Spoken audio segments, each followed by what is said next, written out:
I want to talk about one of my least favorite personally, right, as far as experience, as far as the occurrence in my own relationships. Defense mechanisms, MOs, patterns of behavior. But it is one of my favorite to discuss. And the reason is because it is one of the most popular.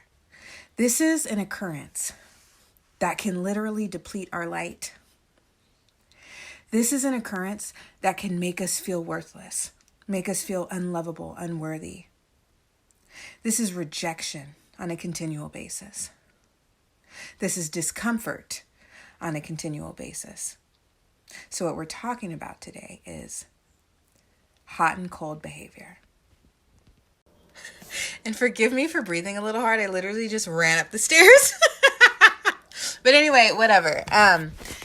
We need to talk about hot and cold behavior because it is so prevalent, it is so popular, and it is so prominent in relationships. And specifically, let's say you find yourself in a relationship with someone. I don't know if you're familiar with attachment theory, but let's say you are an anxious and you're with an avoidant. This is one of the most popular realms of dysfunction, okay? This is also incredibly associated with narcissistic relationships because narcissists have avoidant attachment styles. That's why I don't like to use these strict labels because they're all simply terms used to help you understand people that have certain inner child wounds. And the wounds we're going to talk about today that correlate with hot and cold behavior are going to be emotional neglect, abandonment, rejection, so on and so forth.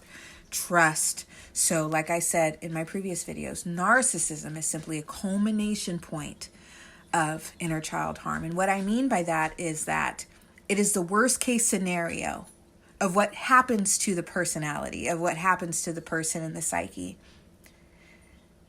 after experiencing certain traumas. But even further than that, you can still have the same wounds. They just didn't impact you in the same manner. That's what I mean by culmination point or worst case scenario.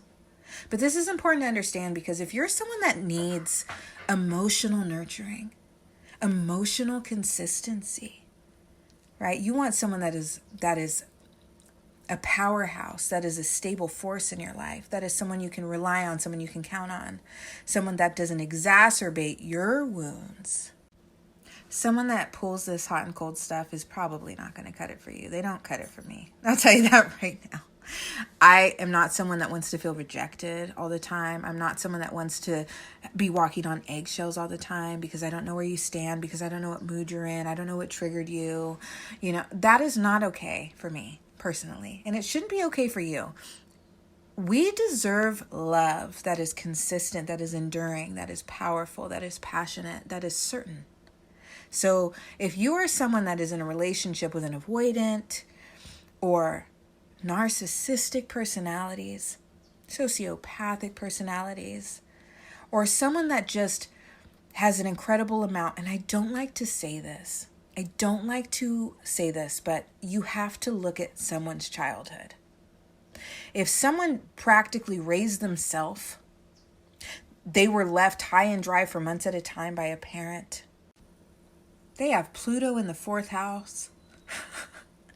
and all of the, I'm sorry, but like if their childhood really messed them up and caused deeply rooted issues with intimacy and connection and relationships, you will not be able to change them.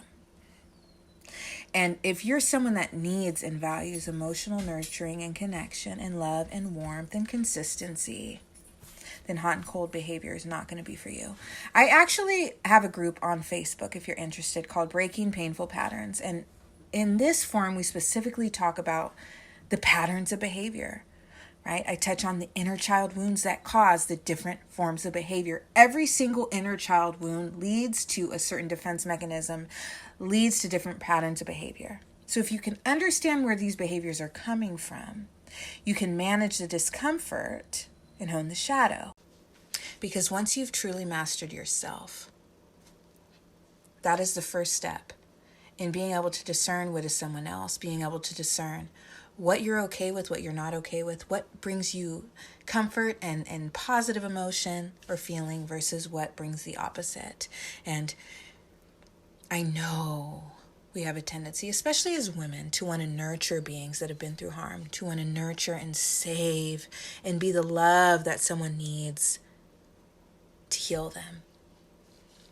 But my love, those neural pathways are so deep, are so deeply rooted, are so much a part of them at this point that you will not be able to do that. Your love will not be enough, and you will continue to endure the suffering that comes with hot and cold, push and pull, love and retreat and discard. It is so harmful to us. Move on.